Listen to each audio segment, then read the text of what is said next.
You won't believe this one. I was relaxing by my backyard pool on a hot Saturday afternoon when a teenage boy stormed through the gate like he owned the place. I didn't recognize him, but I knew exactly whose son he was, HOA Karens. You know, the woman who treats our entire neighborhood like her personal kingdom. He pointed at me, chin high, sunglasses on, and said, "You're not allowed here. This pool is for HOA members only." I looked around, confused for a second, before realizing what he meant. See, my home used to be outside HOA limits. But when Karen became president, she'd somehow redrawn the lines to include my property, without my permission. And apparently, her son thought that gave him the right to tell me where I could or couldn't swim, in my own pool.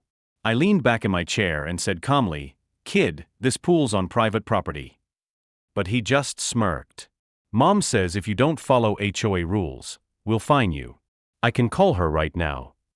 A moment later, Karen herself came marching down the driveway, heels clicking, clipboard in hand, already mid-rant.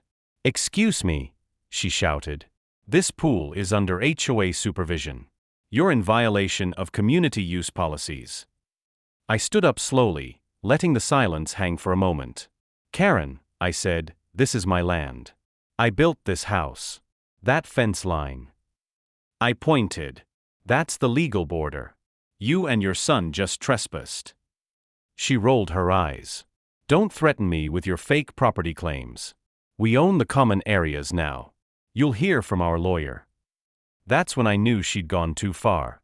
So I walked back to my patio table, picked up my badge from where it sat next to my phone, and held it out. The gold shield gleamed in the sun. Her voice caught. What's that supposed to be?"